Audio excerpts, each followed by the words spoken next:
Assalamualaikum warahmatullahi wabarakatuh.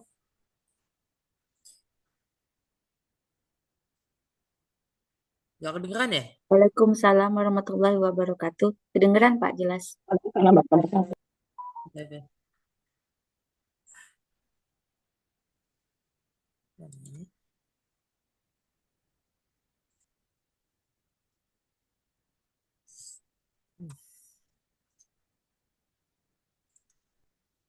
Di sini agak kurang ya ininya.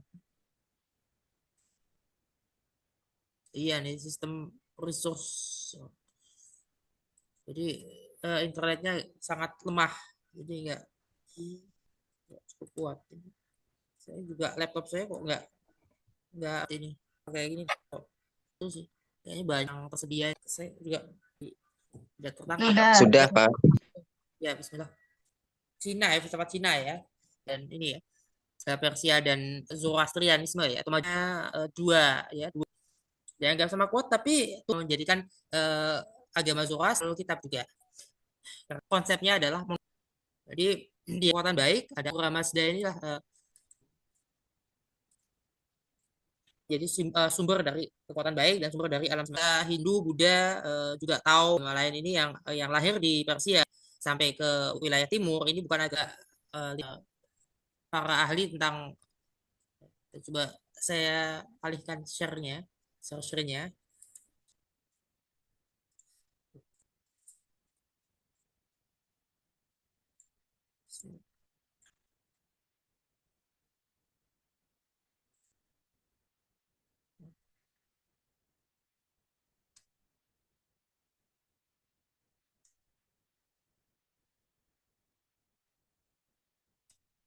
Sudah masuk belum ya? Belum masuk ya? Oh, coba. Bisa masuk nggak? Nah, kan agak lambat ya. Nama nabinya ya. Atau Zarathustra. Kemungkinan dia lahir itu sekitar 2000 tahun ya sebelum Masehi. Sekitar 2000 tahun berarti sekitar 4000 5000 tahun yang lalu. Eh, Nabi di masa awal ya. Adanya konsep yang berarti sudah ada nabi. Konsep kenabian itu dapat dikatakan memang atau istilahnya nabi ya, istilahnya disebut nabi, disebut rasul itu mulai dari era-era itu.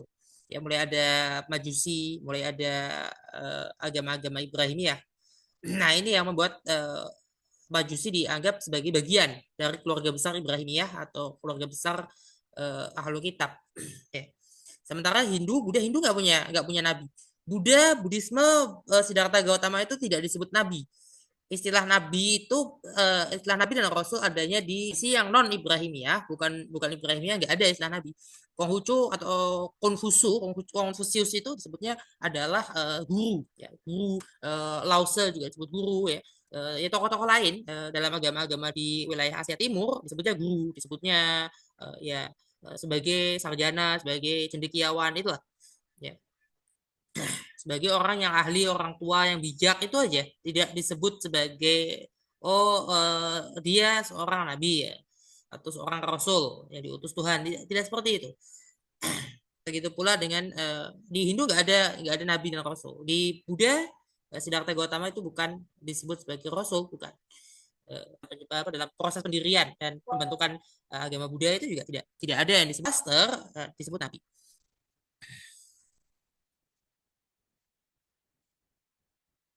Apa yang diajarkan itu dapat dilihat ya dalam bentuk karya agama-agama Ibrahimiyah yang lain ya. Salah satu salah satu eh, isi ya. Dan ini banyak ajaran-ajaran worldview ya. Ada banyak worldview, banyak dunia itu. Nah, ini yang membuat ada yang kontra bahwa Majusi adalah juga ahli kitab adalah yang kontra itu karena mereka satu ya enggak kok di agama Ibrahimiyah yang lain tidak itu ya ada yang mengatakan begitu karena itu dekat dengan Hinduisme tapi ada dia punya dua kekuatan berbeda, kekuatan jahat ada menjadi kekuatan baik Tuhannya jadi semua kejahatan itu enggak diciptakan Tuhan oleh mereka itu oleh orang Majusi itu. Nah ini kan menjadi perbedaan di sini. Gaya tradisi Majusi memang banyak memberi pengaruh ke Yahudi, ke Kristen, ke Islam itu ada. Jika kita bicara India, Hindu ya dua tradisi ya. Satu Weda, Wedik tradisi Weda, dan ada tradisi yang non Weda. Ya berarti non Weda ini kan berarti adalah banyak ya tradisi-tradisi yang kira-kira sama. Saya coba sudah pernah saya mengunduh dan saya simpan ya. Saya kira tidak bisa di-share di sini, agak susah kalau di-share yang lebih ya software yang lebih dan yang lebih baik ya, lebih canggih untuk membuka Weda di share di sini. Weda itu bukan satu kitab suci, tapi satu literatur suci. Jadi Weda itu adalah sebuah perpustakaan gitu. Weda itu adalah sebuah perpustakaan. Satu rak buku itu Weda semua. Iya, satu rak buku, ya, satu rak buku sebesar yang ada di perpustakaan ISIF ini, orang satu rak buku. Jadi bukan seperti kita membaca Al-Quran kan cuma satu kitab.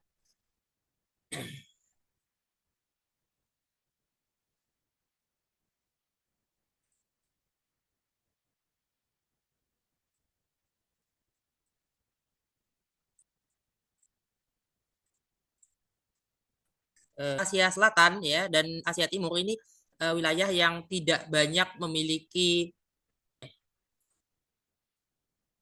Inilah makanya ada pendekatan kultural dalam studi filsafat. Pendekatan kultural berbeda dengan pendekatan tradisional. Kalau tradisional itu masih dalam saya sudah share ya, belum masuk. Oke, ini ya. Nah ini kan kalau tradisi Weda bukan satu buku ya, Weda itu satu literatur, jadi kumpulan. Nah, fokusnya berkisar pada urusan sistem semesta, kosmos ya. Ya, sampai kemudian soal etika, soal ya karma. Karma itu bukan Islam, beda. Karma dalam Hindu itu bukan konsep jiza, itu berbeda. Kalau karma itu ya tentu berkenaan dengan misalnya eh, ada konsep konsep ya konsep karma itu berkenaan dengan konsep reinkarnasi salah satunya ya dan sebagainya ya. Kalau ujiza itu kan sekecil apapun ada balasannya. Ya karma itu menghapus ya. Nah jiza ini nggak menghapus. Siapa misalnya bawa mobil nggak sengaja ngelindas kucing atau ngelindas anjing, menghapus. Salahnya tetap, atau misalnya nabrak anak orang gitu, itu nggak salahnya tetap tetap ada gitu loh. Atau nabrak tempat sampah ya, tempat sampah punya tetangga misalnya di ketabrak rusak gitu, itu eh, nilainya tetap walaupun dapat balasan misalnya dari Allah ya misalnya, itu tetap ada. Ketika pun orang nggak peduli ya, lupa dan sebagainya, kesalahan sisa itu tidak mengubah ketika sudah terbalas ya, tapi atau kita sudah berarti nggak terhapus seperti sebagaimana dalam karma. Kalau karma itu hapus sudah, jadi benar-benar nggak ada, hilang total. Jadi kalau karma itu ya, yang tahu saya, kalau kita paku ya, paku kan dicabut pasti batu ya, itu kan ada bekasnya. Nah kalau karma itu nggak ada bekasnya gitu, kira-kira begitu. Itu perbedaannya. Ya, kalau ya eh, Buddhisme itu non beda ya. Buddhisme nah di Indonesia itu Buddhismenya itu yang Hinayana, yang Theravada atau Hinayana. Oke. Nah, kita kita masuk ke Asia kuno ya. Ada tradisi, ada pendekatan 10 ya. Pendekatan kultural. Apa sih pendekatan kultural? Nah, pendekatan kultural itu ketika kita melihat ya, masyarakat primitif ya, itu. Nah, kita ini kan awal mulanya gimana sih untuk memiliki pengetahuan? Ya, dulu kan kita manusia itu membangun sistem pengetahuan. Ya, membangun sistem pengetahuan itu tidak harus apa namanya melalui orang yang tercatat ya, tokoh-tokoh yang tercatat membuat karya-karya tertulis tertentu. Kalau di tradisional yaitu mereka cari orangnya ada dan mereka membatasi tradisi-tradisi tertentu. Nah ini eh, berubah ya, berubah. Ada perubahan di sini. Filsafat kuno kalau kita melihat dari pendekatan kultural, kita melihat seluruh folkways, dari gaya hidup dari pandangan dunia yang itu ada di dalam masyarakat kuno, masyarakat primitif keseluruhannya adalah sumber-sumber dari tradisi filsafat. Berdasarkan pendekatan kultural itu berarti sebuah filsafat itu bisa naik dari tadinya adalah sebuah aliran atau school of thought ya, sebuah mazhab, dia naik menjadi tradisi. Ya, jadi misalnya Pancasila bisa menjadi tradisi filsafat, bukan lagi Pancasila dimasukkan ke dalam mazhab filsafat. Nggak ada mazhab Pancasila, adanya tradisi Pancasila. Misalnya seperti itu. Berarti sebelumnya ada mazhab Pancasila, tapi mazhab Pancasilanya berubah jadi tradisi. Ini ya peta pengetahuan yang jamak ya dipelajari ditemukan di dalam masyarakat kita. Nah, ketika kita melihat tadi ya, ada masyarakat perdesaan komunal ya, yang tidak punya tokoh-tokoh definitif ya, sebagaimana dimaksud dalam pusat-pusat apa yang dimaksud yang ditemukan di pusat-pusat peradaban dunia kuno, di Romawi, di Yunani kuno ya, di Timur Tengah, di Mesopotamia, di mana misalnya, bahkan sebetulnya di wilayah Asia Selatan itu nggak ketemu siapa para penulis Weda itu. Atau siapa sih tokohnya yang menulis Weda? Nggak ada. Weda sendiri adalah sebuah literatur. Segitu banyak orang yang menulis Weda. Beratus-ratus tahun proses penulisannya. Nah, jadi butuh butuh waktu, butuh apa? Saya butuh waktu lama ya. Tentu itu adalah sebuah karya yang makanya itu menjadi sebuah sistem pengetahuan yang sejatinya prosesnya adalah komunal ya, komunal kolektif, karena tidak satu, tidak ada tunggal, tidak ada tokoh tunggal, tokoh dominan. Itu yang di apa oleh eh, sarjana-sarjana cendekiawan, ahli-ahli filsafat yang berpegang pada pendekatan tradisional. Itu yang seperti ini, pusat-pusat peradaban itu ada, pusat-pusat peradaban memang betul ada, pusat-pusat peradaban dunia kuno inilah sumber-sumber filsafatnya, tapi tidak menjadi tunggal gitu loh. Maka untuk mengafirmasi ya, untuk mengafirmasi ada pusat-pusat di wilayah perdesaan yang itu komunal, kolektif ya. Nah, maka filsafat kuno yang ada di daerah-daerah yang pedalaman, di daerah-daerah komunal, perdesaan, itu diangkat. Bagaimana mengangkatnya adalah dengan melalui pendekatan kultural, bukan pendekatan ini lagi, bukan pendekatan tradisional.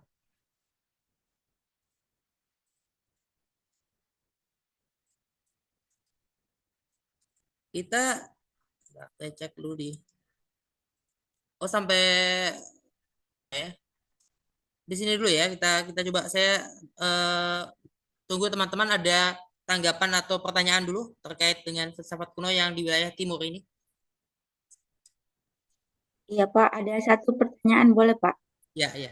Tentang itu agama Majusi itu katanya tadi menurut Bapak kan, maksudnya uh, menurut dunia mungkin ya, termasuk agama Ibrahimian. Berarti dia monoteisme ya?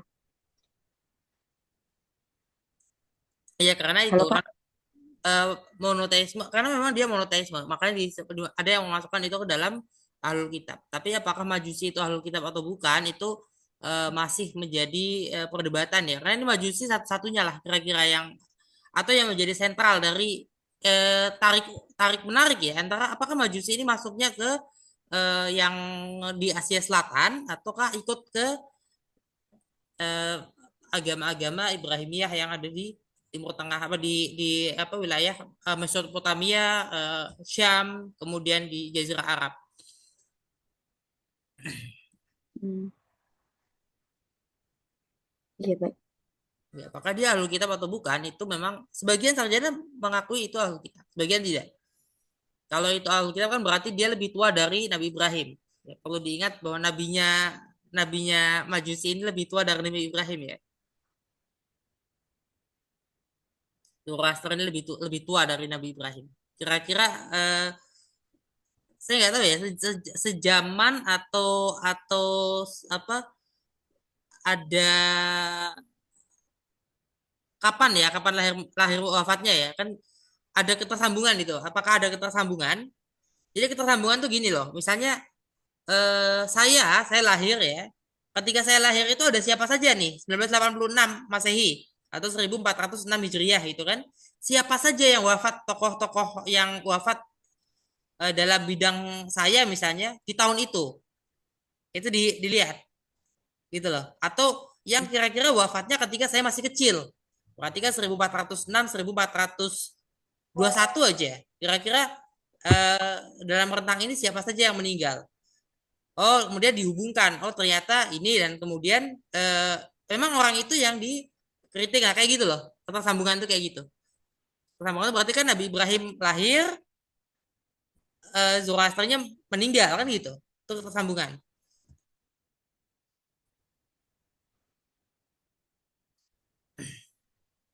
Apakah ada Jadi ketersambungan agama semacam itu atau Majusi sama kenapa? dengan Zoroaster. Iya. Apakah Majusi itu berarti bisa disebut sama dengan Zoroaster sebenarnya? Ya, memang sama itu. Oh. Se ini ya sepanjang yang kita lihat saya juga melihatnya itu sama. Karena Zoroaster itu memang nama nabinya, Zarathustra atau Zoroaster itu nabinya.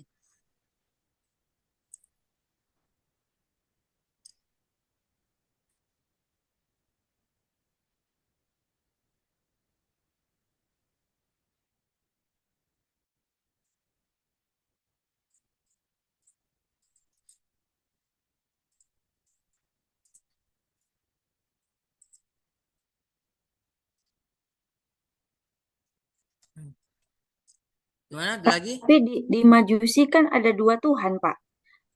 Tuhan Jadi kebaikan sama seperti Tuhan dua Tuhan ya. keburukan. Ya, ya, jadi seperti dua Tuhan ya. Ya, Iya, karena jadi yang kan tapi yang bukan satu monoteisme. kan tidak menciptakan alam semesta, itu dia masalahnya. Kan yang satu tidak menciptakan alam semesta, yang satu merusak aja gitu. Jadi Hmm. eh, ada ketidaksinkronan di sini ya, tidak sinkronan antara ada apa namanya kontradiksi ya dalam dalam agama Majusi itu. Saya kayaknya udah buka, kok belum buka ya?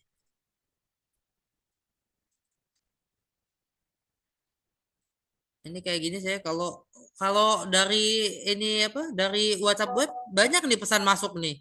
Tapi kalau file yang saya buka tuh kayak lama gitu. Udah berapa menit baru belum buka. Masih ada proses itu, masih saya coba cek di buka tuh ada item-item di kayak gitu dia. Jadi lama itu. Nah, ini apa tadi? Baru itu ya, baru tadi udah selesai Bu Nurus ya? Iya, Yang sudah, Pak. sudah Ah, ya. kontradiksi gitu Ya jadinya. ada kontradiksinya antara antara apakah ini benar bisa dikatakan sebagai ahlul bidah, Monoteisme atau tidak. ya monoteisme atau bukan ya? Kan kok dua gitu. Hmm, Ya, tapi mereka punya punya argumentasi sendiri. ya. Saya belum punya teman orang Majusi ya, tapi saya punya teman orang Bahai. Nah, itu Saya, juga dia saya bilang ada, Pak. dia nggak bilang kalau itu agama baru loh, tapi nah ini kan menarik ya. Ketika ketika kita bicara kan agama itu berasal dari satu kebenaran yang sama ya, bukan satu koma satu kebenaran yang sama ya, tidak tidak pakai apa tidak ada ini ya, satu kebenaran yang sama, sebuah kebenaran yang kebenarannya itu sama, tidak ada kebenaran berbeda yang menciptakan agama apapun di dunia ini ya, semua agama itu sumber kebenarannya satu. Tapi kan kemudian sekarang yang sudah berabad-abad ini kan ya tentu ada proses dari perkembangan ya. Berarti ada yang menyimpang, menyimpang, menyimpang, menyimpang. Semakin lama, semakin jauh itu semakin menyimpang. Gitu. Nah, dikatakan semakin menyimpang, tapi kalau kita lihat tahu ya roda baik itu roda mobil, sepeda atau sepeda motor ya, itu kan ada jeruji atau ini ya apa yang menghubungkan bagian pinggir dan tengah ya. Itu ada titik ada satu satu titik satu dikasih satu simbol ya, untuk ban itu di mana di mana satu putaran itu terhitung. Jadi jelas ada hitungan putaran itu dimulai dari mana itu ada di roda itu. Nah, kira-kira itu begitulah, Bu. Eh apa namanya? Agama itu kita menuju ke titik yang itu. Titik di mana kita dari titik tengah nih, kita menuju ke titik yang mana, titik itu itulah satu satu putaran roda itu dihitung. Nah, berarti kan ada yang tidak menuju titik itu kan? Ada yang menuju ke belakangnya, ke seberangnya. Ada yang menuju melenceng sedikit, ada yang kan gitu. Kayak gitu loh. Nah, tapi kita punya keyakinan masing-masing bahwa masing-masing agama itu merasa atau bukan kalau bilang merasa ya, punya punya argumentasi bahwa mereka menuju ke titik yang kita tuju sama-sama. Ya, makanya ada yang mencoba membuat arahnya kebalik, menuju ke tengah. Kalau menuju ke tengah, ya gampang sekali kalau kayak gitu. Tapi kita ternyata menuju ke pinggir, tapi ke satu titik yang di mana satu putaran roda itu terhitung. Satu putaran itu ada titiknya, ada tandanya itu. Coba diperhatikan deh, dicari di roda mobil atau di roda motor itu ada satu titik di mana putaran roda itu terhitung satu. Gitu. Jadi nggak sembarangan menghitung putaran putaran ban itu.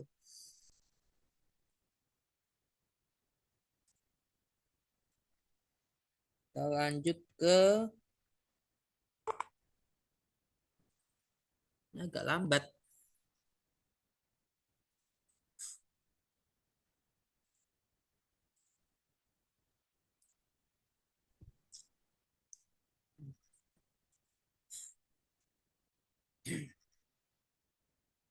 Siap ya ini ya. Udah kelihatan ya.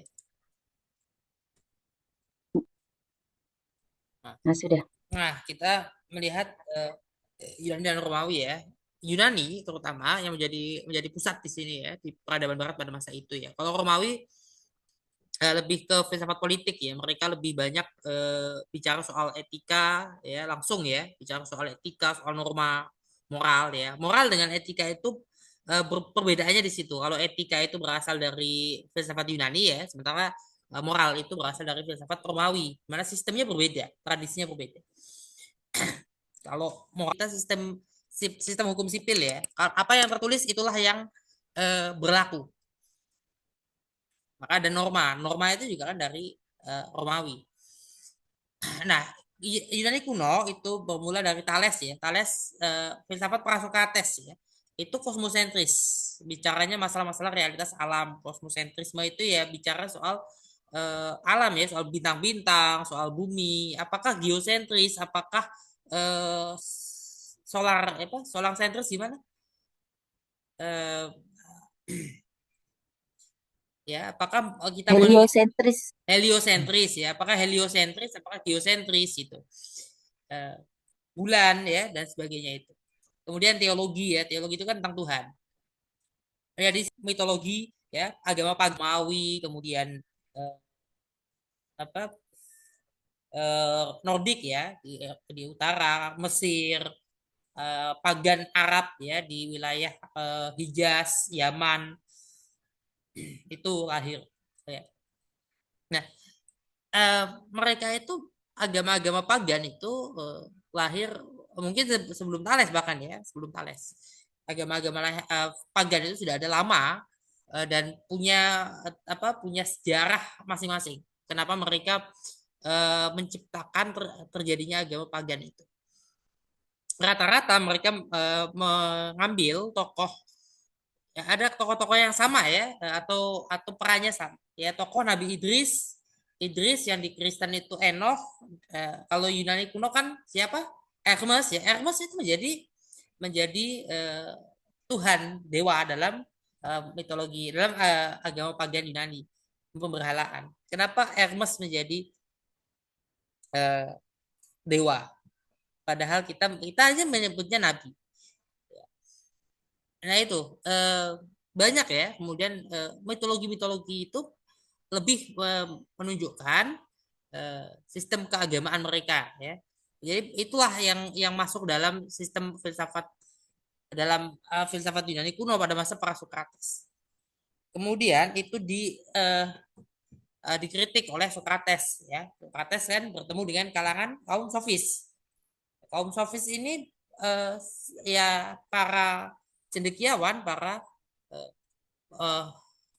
ya, para cendekiawan, para sarjana yang mereka itu sangat-sangat ya korup lah ya pada masa itu. Mereka ingin menunjukkan kepandaian mereka, kecerdasan mereka untuk kedudukan-kedudukan, ya, untuk kekuasaan mereka, untuk kekayaan ya. Nah itu kaum sofis itu seperti itu. Itu yang ditentang oleh Sokrates. Kemudian Sokrates mengarahkan pada logika. Nah, pembelajaran logika ini kan sudah ada dari sejak zaman Nabi Ibrahim. Coba Nabi Ibrahim itu bertanya pada kaumnya, ini emang bisa ngomong patung-patung ini, ya kan? Nggak ngomong, ya tahu mereka itu nggak mungkin dong orang-orang kaumnya Nabi Ibrahim itu di Mesopotamia itu bilang kalau mereka ngomong, nggak mungkin. Itu nggak ngomong, ini memang nggak ngomong. Emangnya ngomong itu patung-patung itu berhala-berhala itu nggak ngomong, ini memang nggak ngomong, nggak dengar, nggak makan, nggak minum ya. Seperti itu. Mereka tahu, tapi kan itu yang dilakukan oleh kan itu jawabannya. Itu yang dilakukan oleh nenek moyang kami. Gitu. Ya.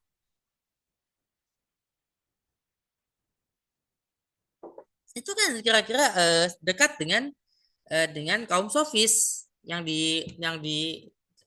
dihadapi oleh Sokrates. Maka masuklah eranya logosentrisme. Logika, dipakai logika. Jadi memang kerja kenabian adalah kerja filsafat. Kerja kenabian juga kerja mistis, ya.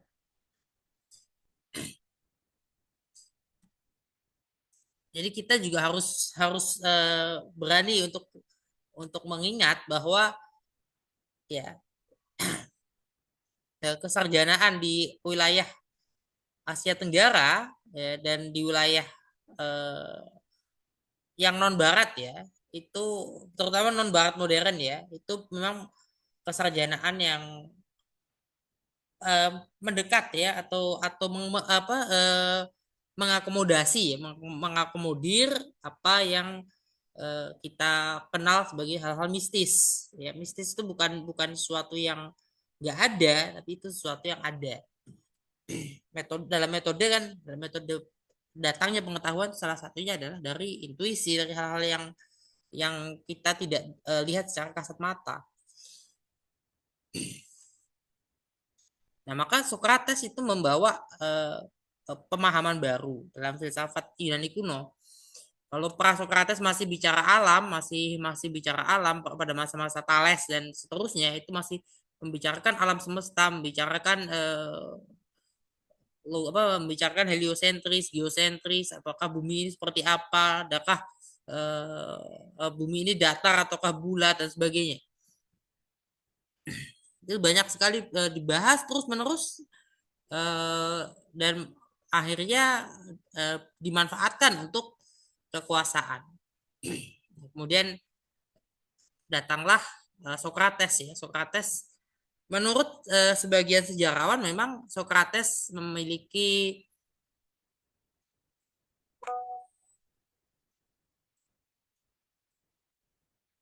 Sokrates memiliki beberapa ciri atau kelihatannya mengalami beberapa hal yang mirip-mirip dengan proses turunnya wahyu. Ya tiba-tiba Sokrates diam dalam satu perjalanan ya. Pernah salah satu muridnya Sokrates jalan ya ketika menemani Sokrates, tiba-tiba dia sudah ada di depan. Sokrates itu ternyata tidak melanjutkan perjalanan, dia hanya berdiri saja atau dia duduk gitu ya, kadang-kala gitu. Dia duduk aja tiba-tiba duduk gitu. Nah, itu seperti menerima wahyu. Nah, disinilah kemudian apakah Sokrates itu nabi itu ditanyakan gitu. Nah, pertanyaan apakah Sokrates nabi itu berkenaan dengan konsep kenabian. ya. Perlu diingat bahwa hanya Islam yang menjadikan manusia pertama itu nabi dan rasul. Hanya di Islam saja ada manusia pertama sebagai nabi dan rasul. Manusia pertama bukan sebagai nabi dan rasul menurut agama-agama lain. Semua agama di dunia menjadikan konsep Adam dan Hawa bukan konsep nabi dan rasul. Tidak sama konsep Adam dan Hawanya itu kedudukannya. Mau itu apa mereka menerima konsep Adam dan Hawa konteks apa konsep Adam dan Hawa itu golongan ataupun individu tidak mengakui itu sebagai nabi. Dalam tafsir Al-Azhar, Hamka menunjukkan adanya kemungkinan memang bisa jadi Adam dan Hawa adalah golongan, tapi ketika pun itu golongan itu nabi dan rasul. Sehingga tidak bertentangan. Nah, namun dalam agama lain ya kalau Adam dan Hawa itu bukan sebagai nabi dan rasul.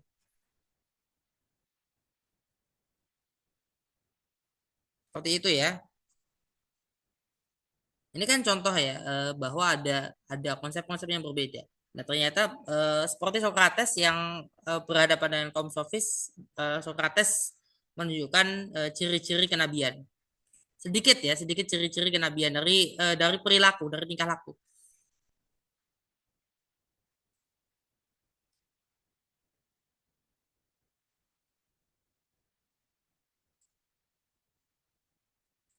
Yang mau menanggapi atau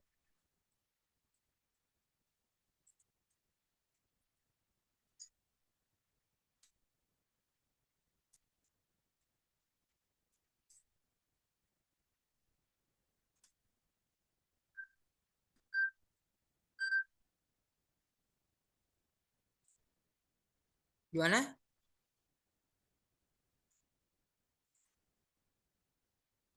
Wah, tadi tentang filsafat Timur, Hindu dan Buddha sedikit belum ini ya, Pak. Kenapa? Belum lengkap, Bapak. Belum sempat menerangkan ya. Baru ini aja judul. Oh, yang Hindu dan Buddha belum ini ya, belum cukup, belum belum banyak ya. Ya, Saya oke oke. materinya nggak ada. Ya karena Belum di, itu saya belum catat. materi yang kemarin yang campuran ya. Nah ini di itu ada di sini halaman 75 ya. Nah, ya filsafat India itu progresnya perkembangannya itu ada pengaruh dari Persia ya. Satu golongan Indo-Arya ya, Dravida ya. Dua ras ini kira-kira kalau hari ini Indo-Arya itu 75% dari seluruh penduduk India, sedangkan Dravida itu sekitar 20%. 5 lagi adalah para pendatang, seperti misalnya orang-orang kolonial ya, keturunan kolonial dari Eropa yang memilih untuk menjadi warga negara India. Atau ada sebagian orang Cina ya, orang Tionghoa ya, orang dari Asia Timur, dari Asia Tenggara juga ada yang pindah ke sana, tapi karena walaupun Asia Tenggara itu kira-kira sama ya, nggak beda ya, kita kita dekatnya ke mana sih, dekat lebih dekat secara genetik kita ke ras Dravida ya, dekat ya secara genetik ya enggak sih, Dravida ya, sebagian Indo-Arya ya, kita ini eh, sudah bercampur, ada apa ada imbas dari DNA-nya Dravida, Indo-Arya dan Mongol. Bahkan disebutnya Mongol itu bukan bukan bukan China ya. Disebutnya Mongol, bukan bukan disebut Cina padahal itu wilayah Cina. Bahkan jauh dari wilayah Mongolia modern hari ini.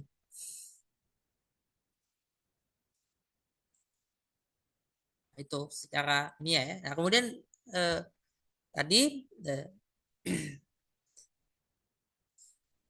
nah, bangsa Arya itu baru muncul ya dari Persia ya. Mereka itu muncul dari Persia baru setelah muncul dari Persia datang ya bangsa Indo-Arya, datang dari Persia sebelumnya dari Eropa ya mereka dari wilayah Mediterania. Eh, wilayah itu ya wilayah wilayah yang masyarakatnya kulitnya lebih terang, kemudian datang ke wilayah Sungai Indus. Ya. Akhirnya tradisi Weda muncul di situ. Nah, tradisi Weda itu tidak semata-mata bicara tentang tradisi Weda itu tidak semata-mata tentang agama ataupun sistem pengetahuan. Weda sendiri memang artinya adalah pengetahuan. Bukan ini ya, bukan bukan dan itu bukan kitab suci. Satu kitab suci itu adalah satu literatur. Kemudian ada pembagian kasta itu pada masa Brahmana. Panishat itu juga ya. Ada proses proses perkembangan yang cukup panjang. Ya. Ada karma. Karma itu beda ya dengan jiza. Jadi sedikit sudah disampaikan. Nah, baik Buddhisme maupun Hinduisme di masa sekarang itu eh, sudah sudah berakulturasi dengan ajaran agama-agama lokal. Ini kenyataan yang harus diakui. Baik, jadi pribilisasi Hindu, Buddha itu sangat sangat melekat ya dan nggak ada purifikasi. Di mana ada yang disebut Hindu Puritan itu mana atau Buddha?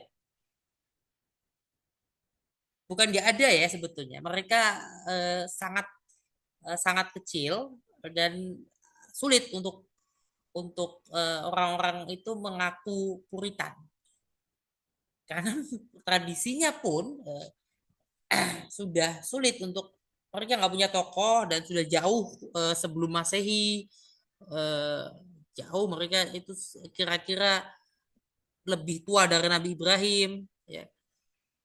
Nah, begitu pula dengan Zoroaster, Zarathustra atau Zoroaster yang ya lebih tua juga dari Nabi Ibrahim. Jadi eh, mereka punya jarak yang sangat jauh dengan masyarakat hari ini.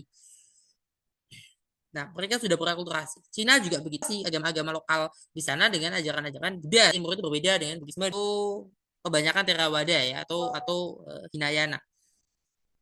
Kalau Hinayana itu pribadi-pribadi.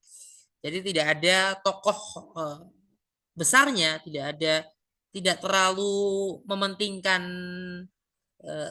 otoritas agama mereka itu. Cenderung eh, otoritas agamanya cenderung lebih istilahnya itu lebih dekat ya dengan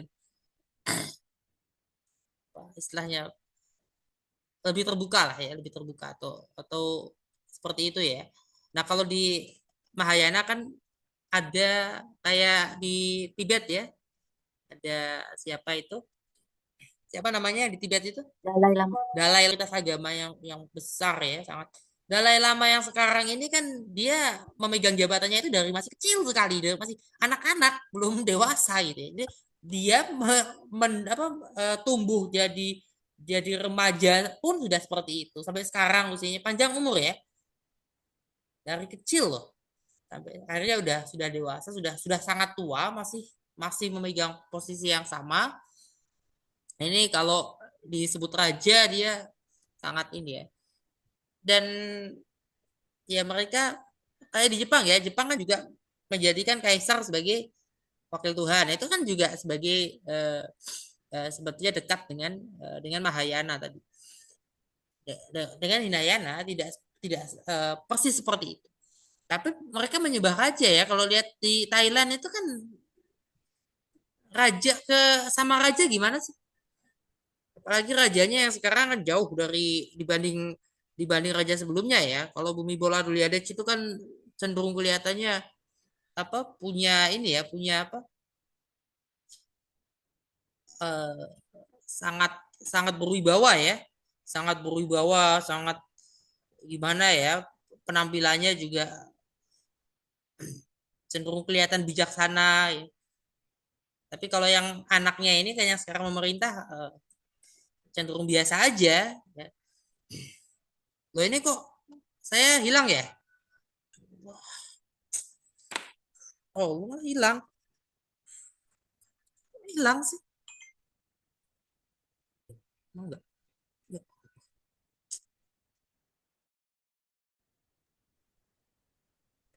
Halo,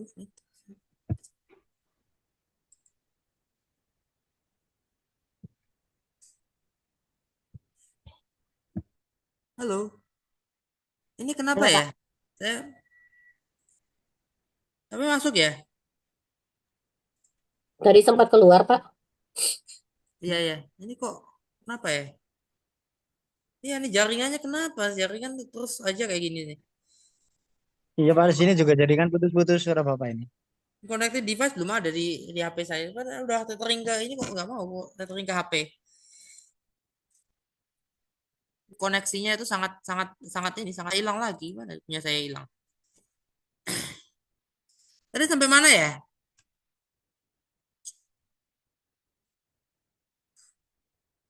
Halo? Mahayana, Ya ya. Dalai Lama. Ya ada Dalai Lama itu kan sudah sangat lama ya, sudah apa panjang panjang umurnya dan ini ya.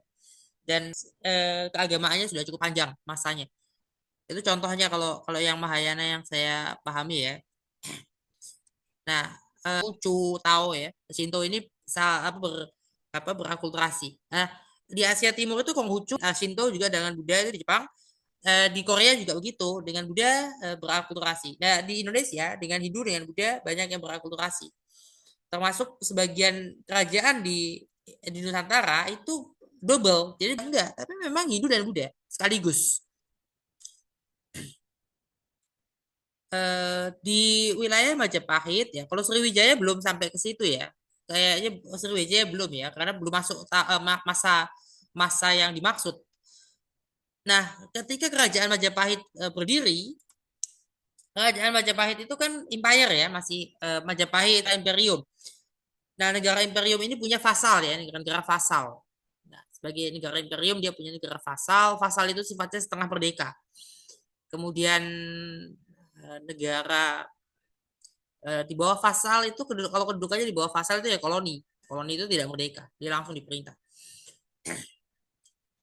Nah, Majapahit di antara negara vasal Majapahit itu yang disebut di negara Kertagama itu adalah negara vasal ya, bukan daerah kekuasaan. Jadi kita membedakan antara daerah kekuasaan bukan daerah kekuasaan yang murni sebagai daerah kekuasaan karena levelnya berbeda, kedudukannya berbeda, kedudukannya.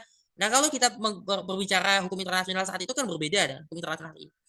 Di antara negara vasal Majapahit ada Brunei, ada negara-negara lain ya yang agak berdasarkan Islam, ada yang berdasarkan Hindu, Buddha dan sebagainya. Jadi negara-negara vasal itu tidak semuanya negara-negara Hindu, kerajaan-kerajaan Hindu pada masa itu. Nah, Buddhisme di Indonesia, di Asia Tenggara, itu kebanyakan adalah Theravada atau Hinayana ya, yang pribadi-pribadi ya, personal.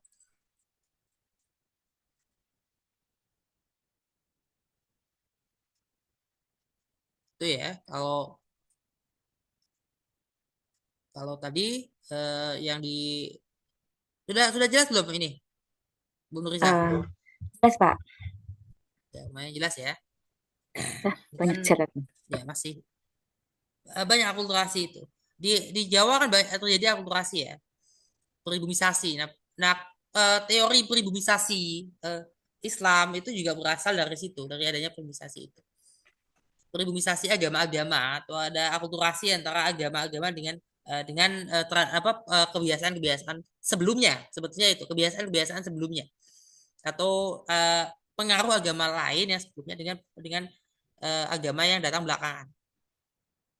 Jadi, apakah Islam itu punya pengaruh dari agama sebelumnya?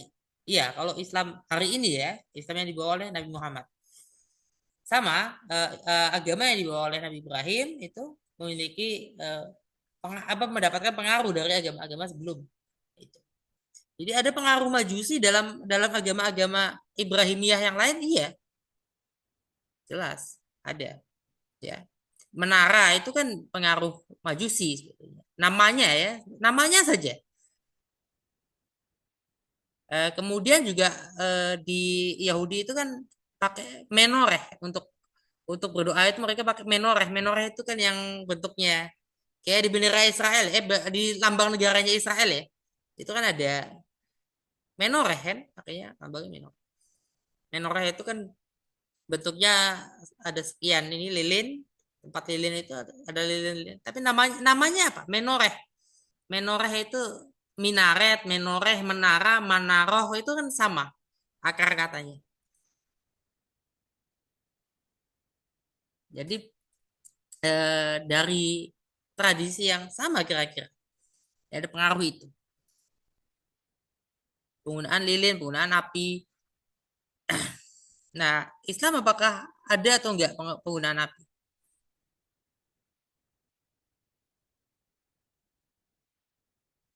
Untuk tujuan-tujuan ritual. Kita sudah tahu ya, tapi Ya, coba nggak ada ya. Iya, malah di Hindu ada. Eh, tidak ada itu penggunaan api tidak ada, tapi menara itu menggunakan apa tempat kita azan itu masih menggunakan istilah yang sama, kira sebagian masjid ada menaranya ya. Sebagian sekarang masjid sudah mulai nggak ada menara ya. Itu kan juga sebetulnya salah satu eh, kubah ya. Kubah itu untuk apa tujuannya kubah? untuk putaran angin apa?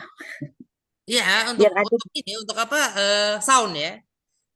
Dengan adanya Oh, kubah biar itu kan ada. orang bicara itu nggak usah terlalu teriak ya. Itu sudah teriak juga sebetulnya. Pada masa itu kan berteriak.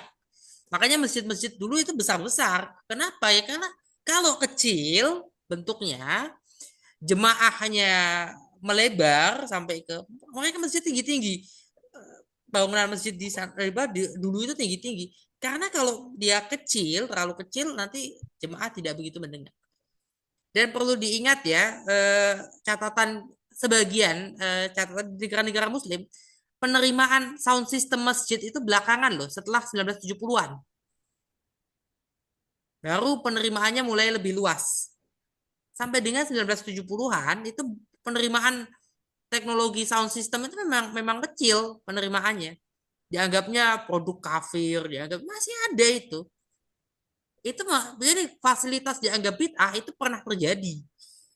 Bukan tidak pernah terjadi. Fasilitas teknologi dianggap bid'ah itu sempat terjadi, pernah terjadi itu. Itu pernah, bukan tidak pernah terjadi. Itu sama sebetulnya memang istilah bid'ah itu berubah-ubah. Jangan dikatakan tidak berubah-ubah, pasti berubah-ubah. Sebagai sebuah sebuah istilah dalam agama, bid'at itu apa sih? Bukan inovasi ya. Kalau saya menyebut inovasi sih. Bid'ah itu heresy. Kalau innovation itu kan sesuatu yang positif dalam dalam konotasinya. Bisa dipakai untuk istilah yang bisa jelek, bisa bisa enggak itu. Bid'ah itu bukan inovasi sebetulnya. Tapi orang juga mengatakan inovasi juga disebut bid'ah. Heresy. Heresy itu kan apa, berkenaan dengan teologi, berkenaan dengan ilmu kalam. Heresy itu misalnya kita menanyakan kedudukan, menanyakan Allah itu seperti apa, menggambarkan, penggambaran ya, penggambaran itu kan heresy, menggambarkan Tuhan itu. Coba ayat kursi itu kan menunjukkan Tuhannya seperti manusia kan, ada kursi, ada kekuasaan, apa, ada melihat, ada mendengar. Ya, sifat-sifat Allah itu kan menunjukkan adanya sifat-sifat yang mirip-mirip manusia. Versi itu bahasa apa ya? Ah, kenapa begitu? Kan karena manusia kan nggak bisa mengetahui. Padahal ya melihatnya Allah kan berbeda dengan melihatnya manusia. Maka itu kenapa ada pertanyaan dan kenapa ada pernyataan Allah nggak bisa dikatakan mengetahui berapa daun yang jatuh. Karena berapa daun yang jatuh itu memang partikular. Berarti bukan Allah itu tidak mengetahui. Bukan Allah tidak mengetahui. Ya, Allah tidak mengurusi itu dalam artian itu sudah masuk dalam pengetahuan yang lebih besar lagi. Karena pengetahuan Allah itu sifatnya universal. Tidak masuk pengetahuan partikular itu tidak boleh dicampur. Nanti apa? bagaimana Allah mengetahui jumlah daun yang jatuh itu kita jangan campuri gitu loh. Karena semakin kita mencoba mencampuri, kita bisa nggak tahu caranya? Kita nggak bisa mengakses, saya nggak bisa mengakses matanya Bu Nurisa gitu ya, matanya Pak Jazila saya akses gimana caranya? Kan nggak bisa. Tapi Allah kan melakukan itu. Saya melihat apa? Persis sama seperti apa yang saya lihat itu Allah lihat. Kan nggak bisa juga dibayangkan. Mana masih membayangkan nggak? Kira-kira. Kita nggak boleh membayangkan juga. Jangan membayangkan di situ. Nah itu makanya bid'ah itu sebetulnya seperti itu. Ketika membayangkan Allah itu di mana, bagaimana Allah duduk, nah itu bid'ah. Awal mulanya seperti itu.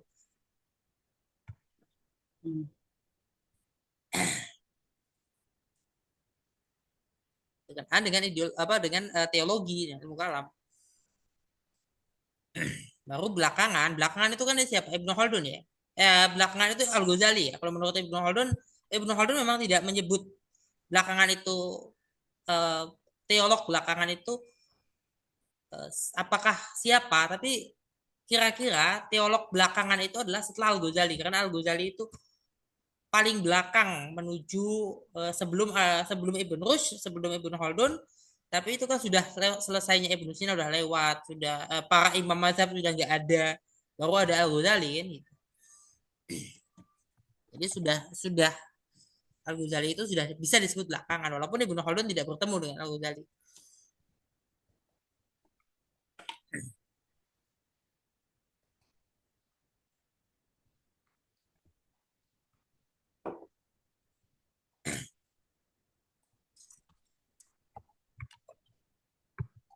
Jadi gitu ya, ini melebar ketika bicaranya sudah masuk ke filsafat Islam.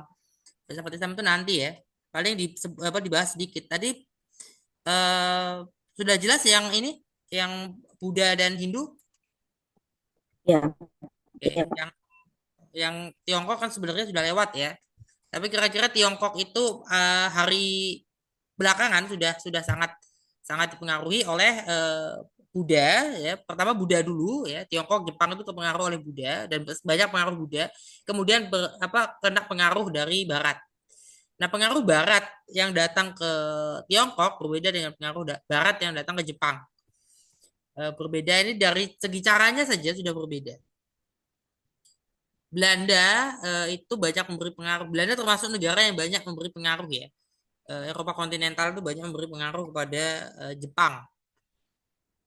Jadi Jepang itu awal mulanya mereka menolak agama Kristen itu total, nggak boleh masuk. Menolak apapun yang datang dari Barat, nggak boleh datang, nggak boleh masuk, ditutup. Jadi Jepang itu isolasi sampai Meiji, sampai Kaisar Meiji. Kaisar Meiji itu mengadakan modernisasi, mengadakan apa restorasi. Karena apa? Karena pada masa sebelum Kaisar Meiji, menjelang Kaisar Meiji itu bertahta, itu banyak shogun, banyak bangsawan-bangsawan Jepang itu yang makin lama makin makin melunjak dengan wilayah-wilayah kekuasaannya. Dia dikasih kekuasaan wilayah tertentu, langsung dia seolah-olah menjadi rajanya di situ. Ya, tidak mau nurut sama kaisar. Tapi mau mendirikan negara merdeka juga nggak mau gitu. Jadi daripada Jepang menjadi layamutu walayah ya, Meiji mengadakan restorasi. Nah, restorasi Meiji adalah pembaratan, westernisasi. Dia mengambil dari gaya-gaya negara-negara lain, ya, negara-negara apa eh, Barat ya, mengambil dari negara-negara Eropa dan sebagainya. Itu yang terjadi ya.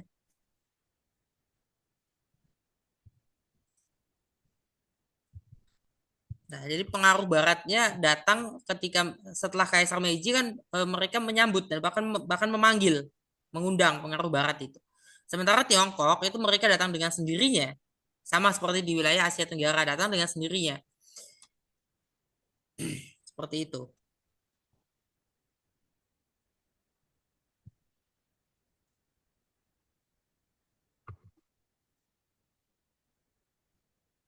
Oke? Pak, bid'ah itu hersi. Hersi itu bahasa apa, Pak? Heresy ya bahasa Inggrisnya ya. Oh, Heresy bahasa ya. Inggris. Benar nggak sih bacanya heresy?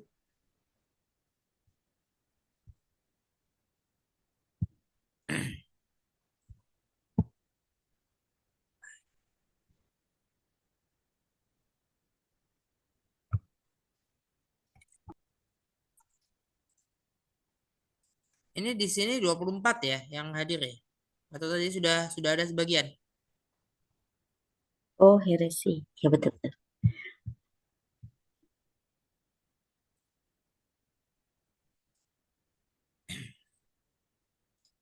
Itu ya kira-kira itu apa PPT yang saya ini yang saya pakai ini PPT yang kemarin ya, PPT yang udah agak kita sampai pasca Sokrates. Nah, Sokrates bukan ini ya, bukan bukan apa, bukan filosof pertama ya. Filosof pertama itu Nabi Adam, sementara Sokrates itu merupakan orang pertama yang menjadikan filsafat itu sebagai satu disiplin tersendiri. Ya, satu disiplin yang menjadi induk dari semua disiplin ilmu. Dan memisahkan filsafat dengan agama. Memisahkan secara apa disiplinnya ya. Karena apa? Karena gini, selain wahyu disebut filsafat. Ini menjadi satu sistem yang baru terjadi ketika filsafat Islam itu lahir. Kemudian terjadi selain wahyu adalah filsafat. Berarti kalau selain wahyu itu gimana? Selain wahyu atau selain tradisi keagamaan, tradisi yang dimaksud adalah teks ya, teks agama. Jadi selain teks agama, selain selain kalau di Islam selain Al-Qur'an dan hadis juga termasuk. Selain Al-Qur'an dan hadis adalah filsafat. Jadi kalau sudah itu sudah qaul sahabat itu sudah masuk eh, filsafat. Kenapa? Itu ya kan itu Umar bin Khattab yang mengucap, bukan bukan ini ya. Kemudian sudah qaul para ulama selanjutnya, sudah masuk kitab-kitab itu sudah masuk filsafat, sudah di luar itu, sudah di luar teks keagamaan.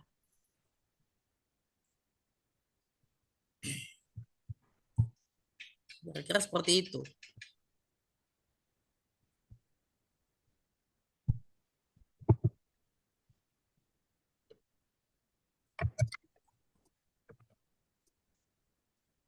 Karena kan ini ya kerja pemikiran ya, kerja kerja kerja filsafat itu.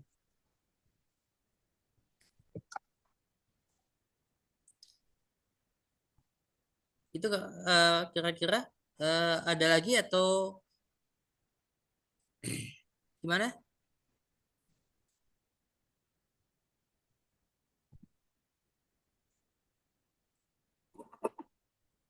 Apa yang sudah itu Bu Nurisa? Gimana, Pak? Apa yang sudah itu di grup? Oh, sudah ini, Oh, sudah lapor UTS, Pak. Ikutan UTS. yang lain.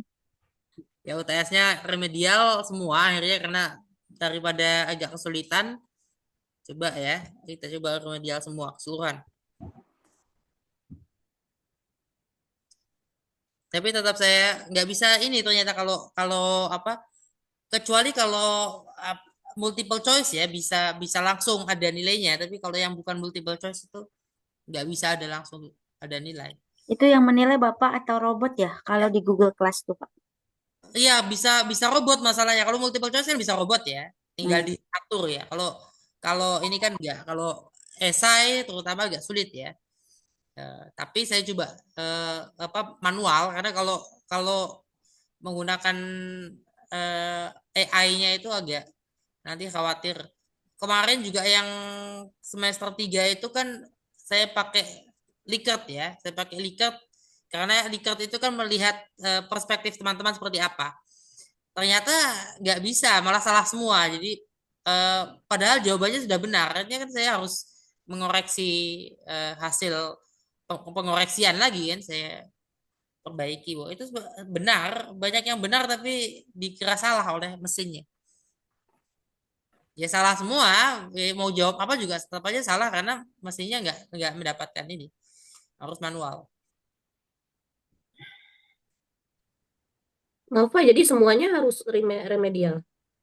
Ya, ya kalau yang semester 1 remedial semua. Kalau semester 3 itu eh, sepertinya selama manual masih masih bisa dipakai, nggak apa-apa. Yang UTS semester 2 ini yang untuk Pancasila, saya kasih Hmm. remedial semua untuk karena apa memang Google Classroom ini eh, apa errornya sudah sangat parah di semester 1 ini. Yang salah Google Classroom-nya ya, bukan bukan teman-teman yang salah.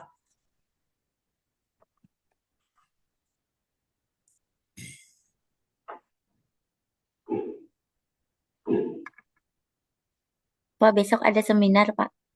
Ya, yang itu ya. Ada yang mau datang? Biasa mau ikutan, Pak, boleh nggak ya? Ya, ikut aja.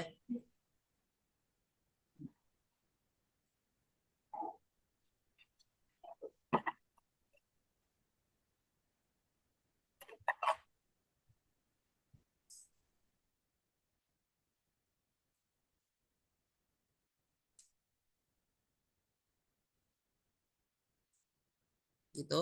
Eh kemarin udah ini ya, ada buku dari Bu Isna ini ya, yang Change Your Habits. Ini Bu Isna ini bagus juga, sudah berapa buku ini Bu Isna ini? eh 7 buku, Pak. Oh, 7 ya. Saya belum belum belum buka ya. Satu deh. Ini luar biasa kalau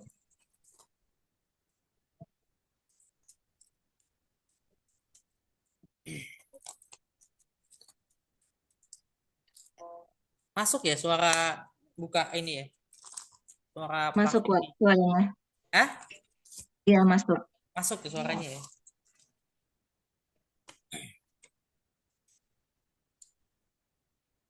Ini 2021 ya.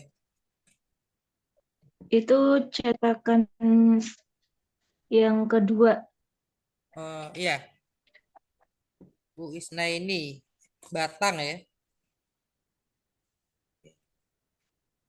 Oh, ini November Iya, sih. Pak. 1997. Oke, bagus.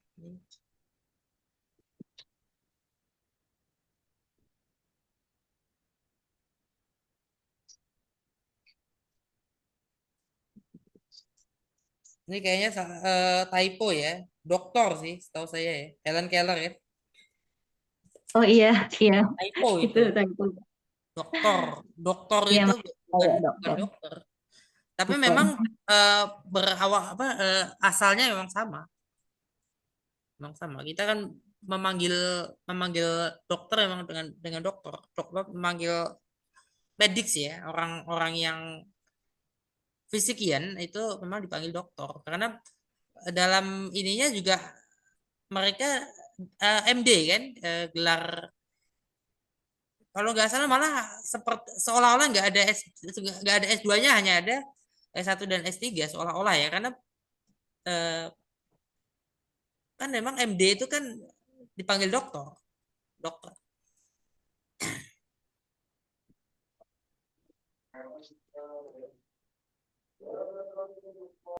Kalau profesi ya, secara profesi ya.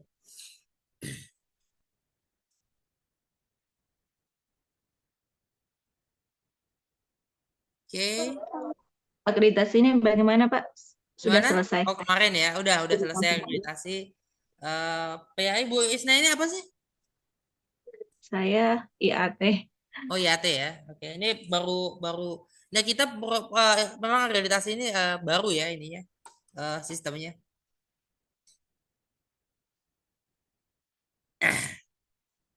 Itu ya. Tadi kalau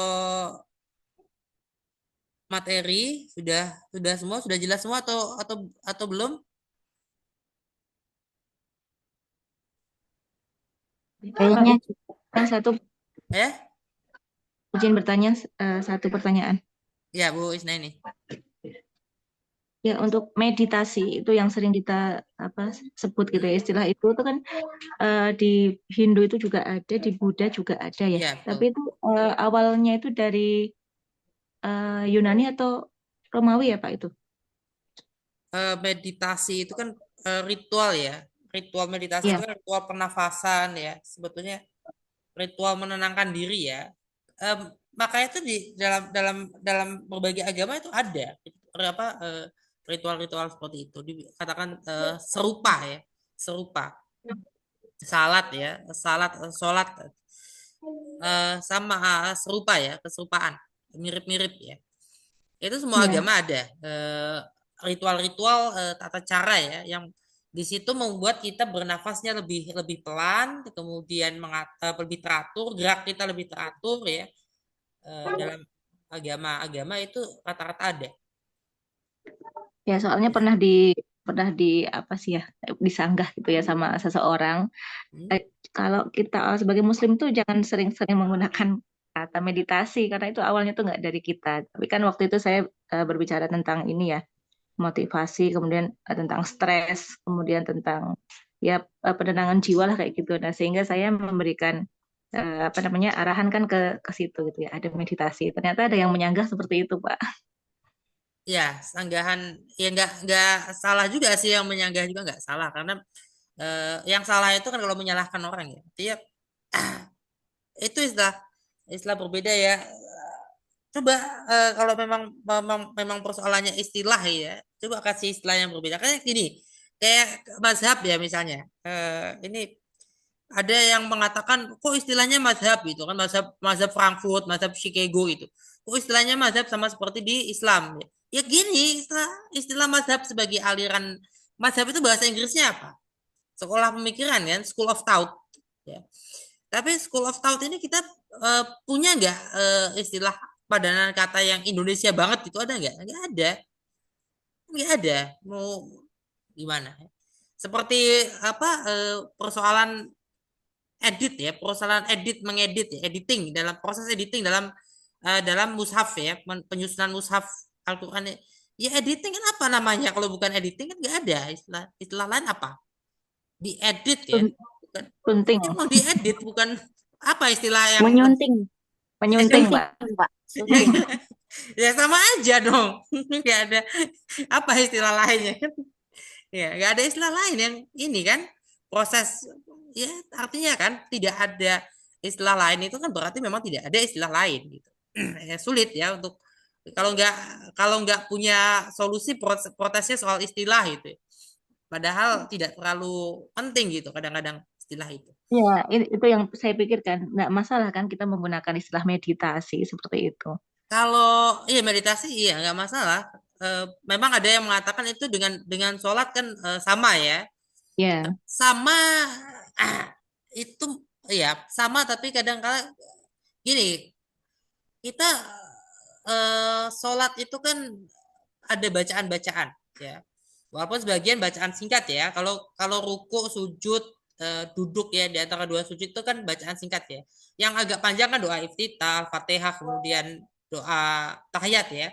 Itu yang agak panjang ya. Karena panjang maka eh, orang juga apa memang pelan gitu.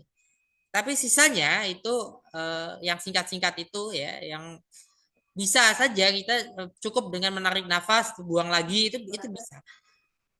Namun itu memang tidak bagi sebagian orang tidak menggantikan apa yang atau tidak cukup ya. Tetap itu cukup nggak cukup bagi mungkin kalau kita mampu ya itu cukup untuk disebut meditasi. Cukup ya untuk kita apa menarik nafas lebih lebih tenang gitu, membawa nafas lebih tenang itu cukup waktu 5 menit 3 menit itu cukup per sekali sholat ya. Misalnya 2 rakaat ya kan sekitar 3 menit 4 menit itu kan cukup kan. Secara keseluruhan berapa menit? 15 menit ya. 15 menit sampai 25 7 menit. menit. Hah? Iya, 15 sampai 25 menit ya. Kalau 5 waktu itu 15 sampai 25. Jangan Oh, jangan 5 waktu. ya 15 20 atau 25 menit maksimal 25. Bisa 30 juga sih, tapi maksudnya kan itu nggak lama ya. Tapi kira-kira cukup nggak 30 menit?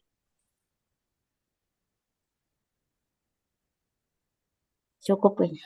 sehari untuk ambil nafas tenang 30 menit itu kira-kira cukup nggak?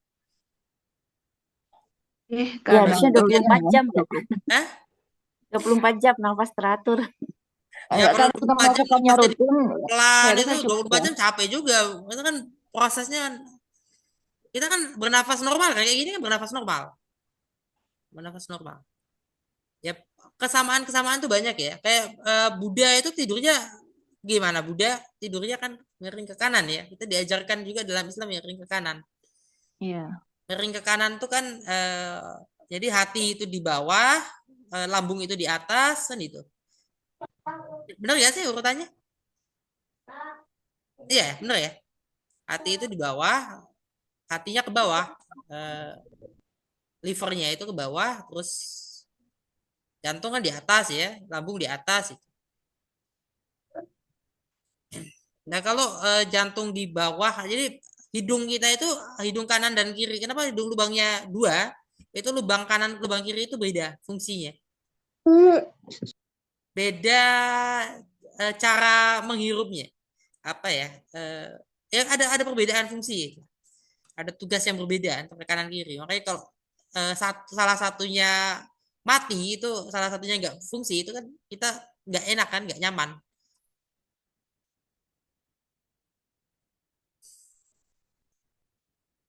Gitu ya.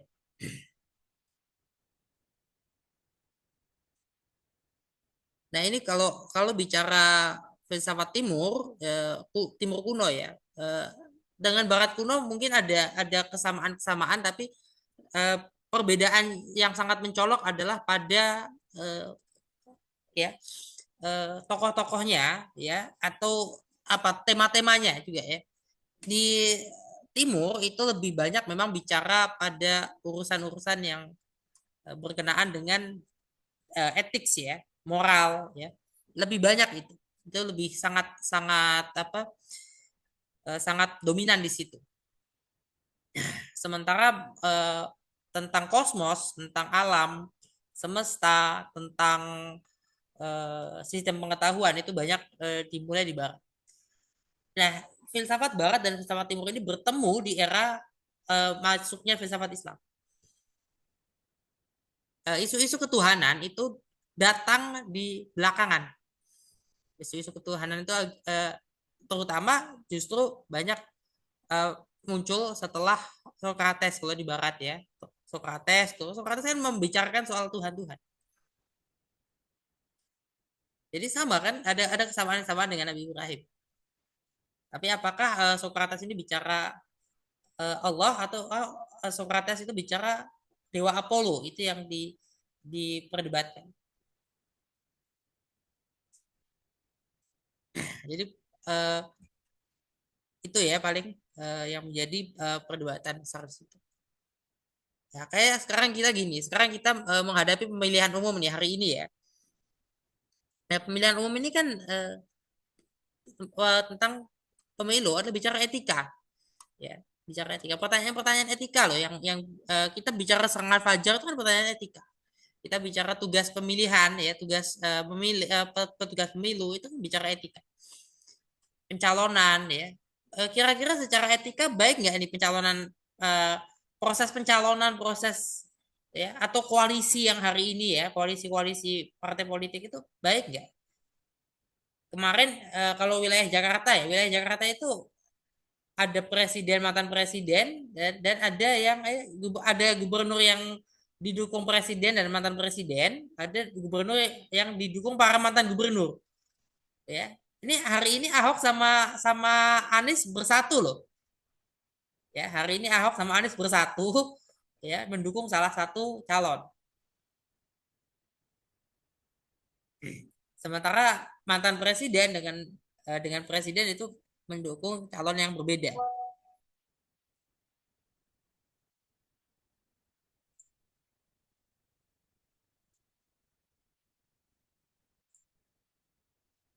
Itu ya, kira-kira.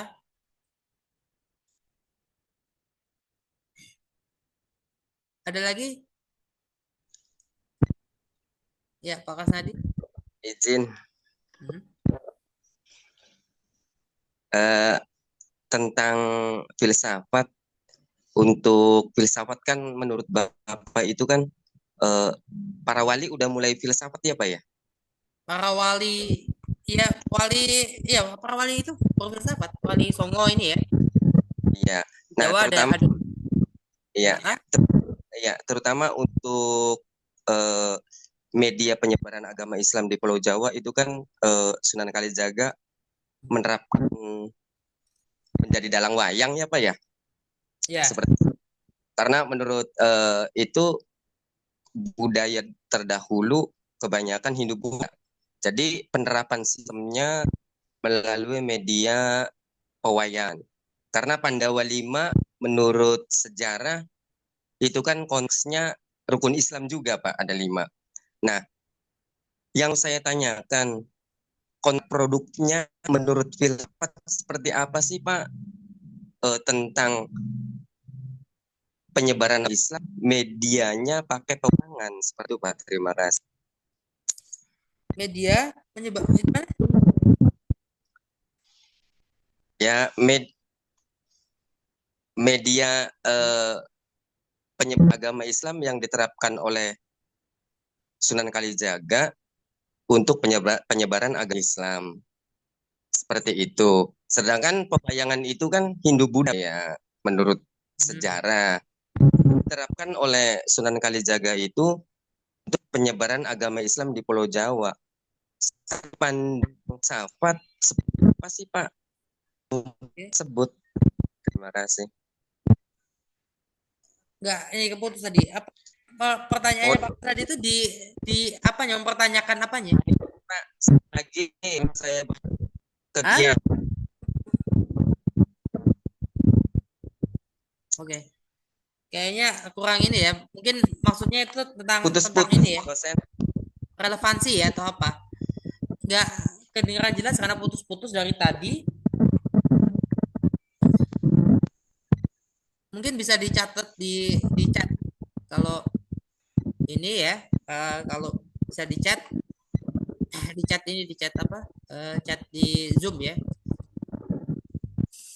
Tuh kalau apa namanya bicara ada namanya akulturasi ya, itu kan bicara akulturasi itu bicara teori budaya, teori sosial ya. Dalam ilmu sosial, ilmu budaya itu ada akulturasi. Nah, memang terjadi proses akulturasi agama itu berakulturasi. Jadi agama memang harus mau tidak mau ya ada sesuatu atau unsur dari agama lain, agama yang terdahulu yang sebelum diambil oleh agama yang baru. Nah, ini tidak kemudian bisa dikatakan ini banyak dari agama baru masuk dari agama lama masuk ke agama baru. Enggak. Kalau kayak gitu, kalau misalnya banyak yang sama, ya untuk apa terjadi agama yang baru? Nah, ketika kita bicara ada agama baru ini, inilah yang menjadi perdebatan. Makanya ada pertanyaan Islam dulu atau bukan, atau Kristen dulu atau Buddha dulu ya, atau tapi kalau dalam teologi ketika seorang Muslim itu teologi Islam, teologi Sunni, teologi Syiah itu tetap mengatakan Islam dulu. Kenapa? Karena kita umat Islam ya, umat Islam itu berpegang pada adanya kenabian Nabi Adam. Gitu. Jadi Nabi Adamnya itu kan nabi dan rasul. Nabi Adam itu mendapatkan wahyu. Karena mendapatkan wahyu itu maka itu Islam itu lahir dari situ sejak awal. Itu ya. Tapi kemudian Islam yang hari ini yang dibawa oleh Rasulullah, dibawa oleh Nabi Muhammad juga mengambil ya tentunya unsur-unsur dari agama lain, agama sebelumnya. Agama yang datang sebelumnya ya, konsep soal zakat, soal poligami. Coba Nabi Adam dengan Siti Hawa kan nggak berpoligami. Ya, kemudian kan bicara soal ini konsep, kembali lagi kepada konsep apakah Nabi Adamnya itu golongan atau individual. Tapi Adam dan Hawa tidak berpoligami itu jelas itu nggak usah disanggah ya pokoknya itu. Jangan pakai cari-cari alasan itu. Ya kalau andai kata Nabi Adamnya itu golongan juga sama kan tidak berpoligami. Dan nggak ada poligami pada masa itu. Tapi kok manusia berpoligami kok kemudian di dalam Al-Quran bahkan ya ditulis Masna wa Thulatha itu kan. Nah, ini kan kemudian yang menjadi salah satu perdebatan. Jadi poligami itu asalnya dari mana? Nah, bicara secara historis ya, bicara dari runutan historisnya, runutan sejarah kronologis ya. Itulah kemudian sebagian sarjana mengatakan ini Islam formal. Sedangkan Islam yang dimaksud sebagai kebenaran yang sama, satu kebenaran sumber kebenaran dari semua agama, sumber dari semua agama itu bukan Islam formal. Nah, ini pemecahan jadinya. Nah, pemecahan itu tujuannya kalau untuk studi, untuk belajar, untuk mempelajari, oke lah. Tapi kalau sebagai sebuah keyakinan itu tidak masuk dalam apa yang dipelajari di dunia akademis, ya. Sebagai sebuah keyakinan kita yakin saja, jangan kita memperdebatkannya dalam konteks keyakinan. Dipecah itu kan tujuannya untuk kita pelajari apa namanya sama ya seperti apa dalam sejarah itu kan ada periodisasi ya, periodisasi sejarah gitu ya kira-kira. Kita kan cuma sampai 915 ya. Iya, Pak. Ya sampai 915 ya, nggak nyampe 930 ya. Gimana Pak Kasnadi? Ya, cukup Pak. Cukup ya. Dan mohon izin, saya masih ada kegiatan, memang resiko saya menjadi mahasiswa. Cuma saya belum mengerjakan UTS, bukan mata kuliah Bapak saja, tapi semua. Iya ya. Bisa menyupport Pak. Ya itu tadi saya sudah ini kan untuk yang remedial. Soalnya sama sih, cuma formnya berbeda ya. Google formnya berbeda yang saya sampaikan itu, yang di grup. Untuk filsafat, mohon izin Pak, saya Ya. nggak bisa untuk ini, tugas lain aja bisa nggak Pak untuk Oh. YouTube? Oh gitu ya. Ya nanti saya coba bikin soal ya. Atau bikin apa yang tulis Yang lain tertulis ya. aja. Oke. Saya coba nanti kalau mudah-mudahan bisa ya. Siap Pak dosen, terima kasih. Mudah-mudahan ada lah.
Ya,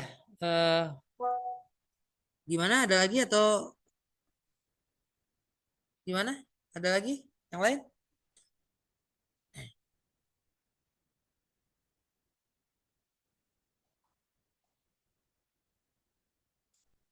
Pak Jazila gimana?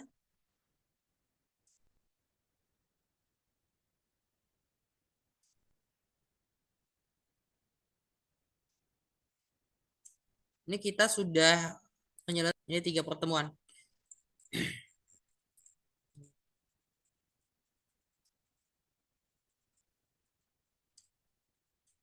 Ya, besok ya seminar diskusi bulanan ya. Diskusi bulanan sudah 6 ya berarti. Sementara memang yang pertama itu di bulan November ya. Berarti ini seharusnya bulanan, harusnya ini sudah ke-13 ya atau setidaknya sudah ke-12 ya. Tapi kenyataannya ini baru ke-6. Ya mudah-mudahan kita bisa lebih ini lagi untuk diskusi dosen yang bulanan. Kita udah mulai persiapan untuk diskusi besok ya. Gimana teman-teman? Bu Nurisa itu di mana sih Ya, di daerahnya? Iya, Oh, Pak. datang ya? Saya di Hah? Panorama Residen yang Karya Mulia itu, Pak. Apa Oh, dekat kampus ISIP. dekat ya. Ya, ya, ya. Dekat ya. Saya kira di mana? Kalau Bu Cirebon. Isna ini di Batang ya? Iya Pak, saya Batang, Jawa Tengah. Ya, oke. Pengen buat datang sebenarnya, cuman jauh ya. Oke. Ya, belum ini ya. Kalau dari Batang ke sini mungkin kalau kereta api ya di Kejaksan ya atau di mana satu lagi itu? Nah, Kejaksan. Saya biasanya di Kejaksan kalau saya. Ah, Iya, karena Kejaksan iya. turun Jakarta itu turun Gambir, kalau Pekalongan kan turun Pekalongan. Oh, Mm-mm. ya.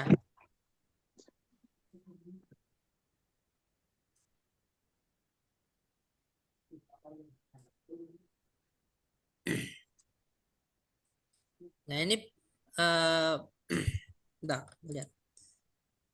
Tadi sampai 10 ya? 9, bentar. Lihat lagi. Iya, 789 karena kan 8 itu ya. Jadi berikutnya itu pertemuan sama lagi. Sampai lupa nanti kalau enggak saya ulangi. Gimana Pak Kasnadi? Mohon izin Pak dosen, kalau Pak dosen membuat buku filsafat umum, boleh saya ikut? Oke. Ikut apa? Ikut nulis. Ikut nulis. Ini saya tertarik mau mau nulis bareng nih sama Bu Isna ini kalau kalau Oh, boleh Pak, ayo.